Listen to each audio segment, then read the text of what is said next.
24 मार्च 2020 को लॉकडाउन लगा और अगले ही दिन 25 मार्च को अपने मोबाइल फ़ोन के साथ एक शख्स अपने घर से थोड़ी ही दूर हाईवे पे था।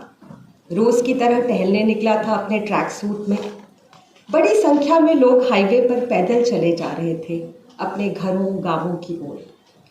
उस दिन अपने मोबाइल कैमरे से पलायन कर रहे मजदूरों को शूट करते हुए खुद अजीत जी को भी नहीं पता था कि यहाँ से उनके जर्नलिस्टिक करियर और काम के एक नए युग की शुरुआत होने वाली है। खुद उनके शब्दों में कहूँ तो वो कहते हैं कि ये मेरा नया जन्म है। एक दिन का शूट 2 दिन के शूट में बदला, फिर 3 दिन, 4 दिन, 5 दिन, 15 दिन, 50 दिन। अब लगभग 3 साल होने को आ रहे हैं और इन 3 सालों में उन्होंने जो काम किया है उसे 30 मिनट के परिचय में 10 मिनट का टाइम दिया था कि परिचय में समेटना आसान नहीं। 1 मिनट बीत चुके, सिर्फ 9 मिनट बचे हैं। अजीत जी की पैदाइश बेगूसराय बिहार की है, 7 अप्रैल 1969। पिता जुडिशियल सर्विस में थे तो आए दिन उनके ट्रांसफ़र होते रहते थे। आए दिन बच्चों को भी शहर बदलते, स्कूल बदलते, टीचर बदलते, दोस्त बदलते। हर बार एक नई दुनिया को देखना और उसके साथ एडजस्ट करना होता। क्या पता दुनिया देखने, घूमने, समझने, जानने, उसके साथ मीज़ान बिठाने की बुनियादी तालीम वहीं से पड़ी होगी कि बच्चा एक शहर में एक जगह पे टिक के नहीं रहता, हमेशा एक नई दुनिया में उसे जाना पड़ता है। दरभंगा, मुजफ्फरपुर, हाजीपुर जैसे शहरों में उनकी स्कूलिंग हुई। 87 का साल था। मुजफ्फरपुर में कॉलेज की पढ़ाई के दौरान ही किताबें पढ़ने और लिखने के प्रति रुझान शुरू हुआ। अजीत जी लेटर टू एडिटर आता था जो अखबार में, वहाँ से कॉलेज स्कूल के टाइम से ही लिखा करते थे। हालांकि उनके घर परिवार में दूर दूर तक कोई पत्रकार नहीं है। सब चाहते थे लड़का कॉम्पिटिटिव सर्विसेज में जाए। उस दौर में पत्रकारिता इतना ग्लैमरस और इतना वैसा पेशा नहीं होता था। स्टार्स नहीं होते थे, कैमरा लेके माइक पे बोल रहे हैं, टीवी पे आ रहे हैं। वो सारी चीज़ें ग्लोबलाइजेशन के बाद आई। उसके पहले पत्रकार होना मतलब चप्पल पहन के झोला टांग के जा रहे हैं और लेख लिख रहे हैं। तो then it needed like different kind of passion, commitment, may be for writing, for books और for written words and ideas. वही लोग जर्नलिज्म में जाते थे। खुद अजीत जी के शब्दों में पत्रकारिता में आने की एक ही वजह थी, वो लिखना चाहते थे। लेकिन तब किसी को इल्हाम नहीं था कि आने वाले दिनों में दुनिया कितनी तेज़ी के साथ बदलने वाली है। पटना में 1 साल फ्रीलांसिंग करने और जनसत्ता, नवभारत टाइम्स जैसे अखबारों में नियमित लेख लिखने के बाद अजीत जी 1989 में दिल्ली आ गए और चौथी दुनिया अखबार के साथ देश की राजधानी में उनके जर्नलिस्टिक करियर की शुरुआत हुई। 89 का लोकसभा चुनाव तो सबको याद ही होगा। कांग्रेस का जाना और केंद्र में जनता दल की सरकार का बनना। 89 के चुनाव अजीत जी के करियर का पहला बड़ा असाइनमेंट था। 20 साल का लड़का उत्तर प्रदेश के शहर शहर, गांव गांव घूमकर जनता की नब्ज टटोलने की कोशिश कर रहा था और वो फील्ड रिपोर्ट्स सिलसिलेवार चौथी दुनिया में छप रही थी। चौथी दुनिया के बाद भी 4 साल रिगरस रिपोर्टिंग के रहे जब अजीत जी अमर उजाला में काम कर रहे थे। इस बीच देश में बहुत सारी बड़ी उथल पुथल हो रही थी। आडवाणी की रथ यात्रा निकल रही थी, कार सेवक अयोध्या जा रहे थे, 92 में मस्जिद गिरा दी जाती है। वो सारी ऐतिहासिक घटनाएं जिन्होंने पिछले 30 सालों में इस देश की नीति और नियति दोनों को बदलने और तय करने का काम किया। कुछ भी एक दिन में तो होता नहीं, बर्बादी भी तो आते आते आती है। अजीत जी उन चंद्र पत्रकारों में से हैं और उस दौर की पत्रकारिता से ताल्लुक़ रखते हैं जब लोकतंत्र का ये चौथा खंभा अपनी कुछ कमियों और सीमाओं के बावजूद लोकतंत्र का चौथा खंभा हुआ करता था। जब पत्रकारिता का पक्ष सतत विपक्ष में बैठना होता था, चाहे सरकार किसी की भी क्यों ना हो। जब पत्रकारिता का काम राजा से सवाल करना और राजा की जवाबदेही तय करना होता था। 92 की रिपोर्टिंग उन सवालों, उन जवाबदेहियों की गवाह है। उस वक्त के उन घटनाओं के किस्से उनसे अलग से सुने जाने चाहिए। उम्मीद करती हूँ वो एक दिन इस पर किताब लिखें और अपना आँखों देखा, जिया, महसूस किया सब कुछ को डॉक्यूमेंट करें। ये काम भारतीय उपमहाद्वीप के इतिहास के डॉक्यूमेंटेशन का भी काम होगा। जब मुझे अजीत जी के काम और यात्रा के बारे में बोलने के लिए कहा गया तो मैं सोच रही थी, क्या किसी भी व्यक्ति की कहानी उसके वक्त की कहानी सुनाए बगैर सुनाई जा सकती है? इतिहास से काट कर, समय से काट कर, सत्ता से काट कर, अर्थव्यवस्था से काट कर, सिर्फ किसी व्यक्ति की निजी उपलब्धियों की तरह? ऐसा तो पॉसिबल नहीं है। 1991 में केंद्र में कांग्रेस की वापसी होती है और नरसिम्हा राव प्रधानमंत्री बनते हैं। भारत के दरवाजे दुनिया के व्यापार के लिए खुलने शुरू होते हैं और दुनिया के दरवाजे भारत के लिए। ग्लोबलाइजेशन दुनिया एक बड़े से गांव में तब्दील हो रही है। दुनिया भर की पूंजी के आने जाने के दरवाजे खुल रहे हैं। सपने दिखाता एक बड़ा सा चमकीला सा गांव, यहाँ से सब कुछ बदलना शुरू होता है। मीडिया का, लोगों का, जिंदगियों का, सपनों का, उम्मीदों का। 14 साल की उम्र से पत्रकार बनने का सपना देखने वाला, 19 साल की उम्र में दिल्ली आने वाला वो लड़का अब राजधानी के एक बड़े आलीशान चमकीले से दफ्तर में पहुंच जाता है। 1994 साल 1994 और जगह बीएजी फिल्म्स। न्यूज़ चैनल्स तब भी नहीं आए थे। दूरदर्शन पर एक प्रोग्राम आता था लेंस आई, जिसमें इन्वेस्टिगेटिव डॉक्यूमेंट्रीज होती थी और अजीत जी उस प्रोग्राम के प्रोड्यूसर थे। 8 साल बीएजी फिल्म्स में काम करने के बाद 2002 में बीच में 1 साल आज तक में काम किया और फिर वापस बीएजी फिल्म्स चले गए। बीएजी फिल्म्स अब भी एक प्रोडक्शन हाउस था जो स्टार न्यूज़ के लिए शो बनाता था। पोल खोल उस समय का एक काफ़ी पॉपुलर शो हुआ करता था जिसे शेखर सुमन होस्ट करते थे। उस शो की डिज़ाइनिंग, स्क्रिप्टिंग सब अजीत जी ने की थी। 2007 में 24th, this is the time changing and lots of Hindi news channels coming. तो 2007 में न्यूज़ 24 लॉन्च होता है और अजीत जी उसके मैनेजिंग एडिटर बनते हैं।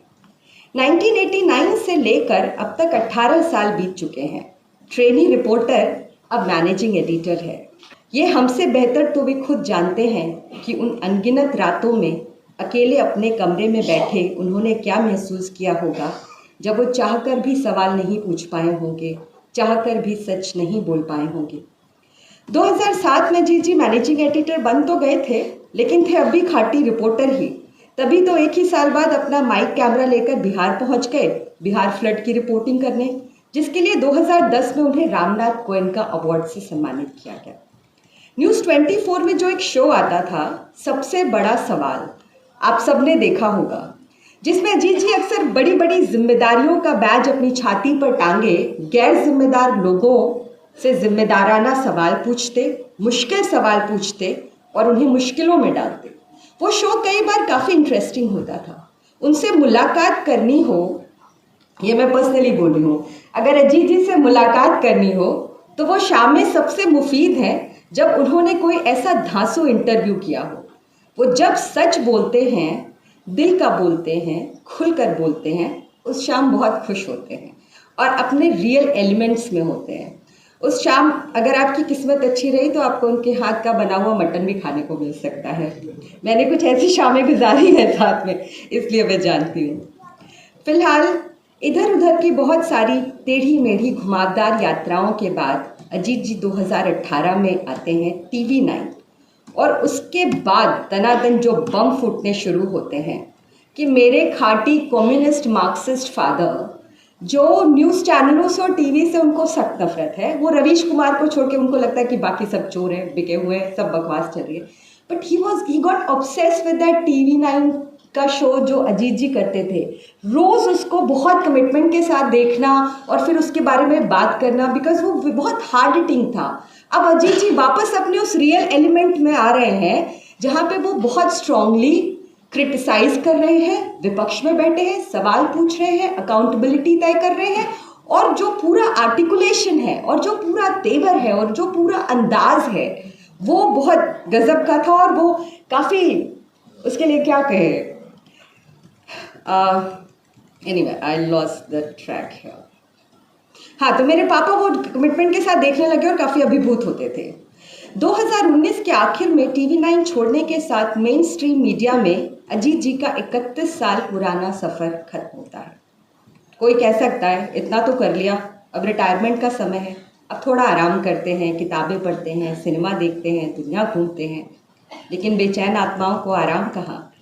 लॉकडाउन के अगले दिन ही अपना मोबाइल कैमरे से रिकॉर्डिंग शुरू करते, जो मैंने शुरू में कहा, और वहाँ से एक नई जर्नी शुरू होती है, नई सॉलिड स्ट्रॉन्ग इंडिपेंडेंट पत्रकारिता की। यहाँ कोई उनका बॉस नहीं है, उन्हें किसी को रिपोर्ट नहीं करना, किसी को जवाब नहीं देना। जवाबदेही सिर्फ अपने प्रति और अपने काम के प्रति है। अब अपना YouTube चैनल उन्होंने जब शुरू किया था तो 10 महीने के भीतर 1 मिलियन 10 लाख सब्सक्राइबर हो गए थे। आज 2.9 मिलियन है। 2.9 मिलियन 2 दिन पहले थे, अभी और ज़्यादा बढ़ गए होंगे। वो एवरी डे, हर घंटे, आपने पिछले घंटे नंबर देखा, वो अगले घंटे और कुछ बढ़ा हुआ होगा। और फेसबुक पे भी काफ़ी सारे फॉलोवर्स हैं। बिहार इलेक्शन, किसान आंदोलन, बंगाल इलेक्शन, आप नाम लीजिए। पिछले 3 सालों में हुई हर बड़ी घटना को अजीत जी ने ज़मीन पर उतर कर देखा और दिखाया है।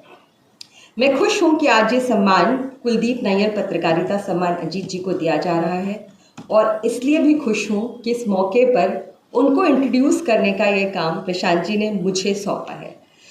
और मैं ऑनेस्टली बताऊँ कि टीवी चैनलों के बारे में मेरी भी लगभग वैसे मतलब अगर आपको अपना मेंटल पीस चाहिए, अपना दिमाग नहीं ख़राब करना चाहते, अपने ट्रॉमा को इंक्रीज़ नहीं करना चाहते, माइग्रेन नहीं बढ़ाना चाहते, तो आप टीवी नहीं देखते, आप टीवी बंद रखते हैं। आप दूसरे स्रोत हैं जहाँ से आप न्यूज़, इन्फॉर्मेशन, विचार, ओपिनियंस जो भी चाहिए वहाँ से लेते हैं, बट टीवी ऑफ रखते हैं। But very interestingly for me also personally, Ajit ji 2 चीज़ें हैं। मतलब अगर आप पर्सनली उनके साथ बैठ के ड्राइंग रूम में और उनके स्टडी में बात कर रहे हैं, तो when he was editor in news 24, TV पे कुछ भी आ रहा हो, जो कि मोस्ट ऑफ द टाइम काँव ही होता था, लेकिन वहाँ कमरे में जो बातचीत हो रही है वो कभी भी ट्रैक से अलग नहीं होती थी। वो आपको डिस्टर्ब करने वाली या वो एक सुई हमेशा सही जगह पे रहती थी। भले वो सही सुई टीवी पे एग्जैक्टली ना दिख रही हो, और उसकी वजह हम सब जानते हैं, वो खुद भी जानते हैं, और वो हमेशा कहा भी करते थे इस बात को। सर बात ये है कि जब सचमुच में वो आज़ादी मिली, जहाँ पे आप किसी के प्रति आंसरेबल नहीं हैं, सिर्फ अपने प्रति अकाउंटेबल हैं, तब आप क्या करते हैं। His YouTube channel is amazing. किसान आंदोलन के समय जिस तरह से, और उसका गवाह ये है कि इतने कम टाइम के भीतर अगर इतने सारे लोग, और एक ऐसे समय में जब मेन स्ट्रीम मीडिया इतना कंट्रोल्ड है, और as an insider I know it's so much controlled. After 2014 it has changed. You're not allowed. I will not go there. But the thing is, when someone is speaking, someone is telling the truth, people need, लोगों को चाहिए कोई उनको वो बताए। वो वहाँ पे आ रहे हैं, वो सब्सक्राइब कर रहे हैं, वो देख रहे हैं। There are millions of views and those millions of views are coming from the common public, जिसके हाथ में स्मार्टफोन है, डेटा है, जो उसको पढ़ रहा है, देख रहा है, कनेक्ट कर रहा है। और I think that is what like is truly remarkable, Ajit ji, and thank you so much मुझे मौका देने के लिए। नेशनल दस्तक की आपसे गुजारिश है कि अगर इसको बचाना चाहते हैं तो नेशनल दस्तक को सब्सक्राइब करने के लिए रेड कलर के सब्सक्राइब बटन को दबाएं, फिर बेल आइकन की घंटी दबाएं। नेशनल दस्तक को बचाने के लिए बहुत जरूरी है कि हर खबर को शेयर करें, लाइक करें, कमेंट जरूर करें।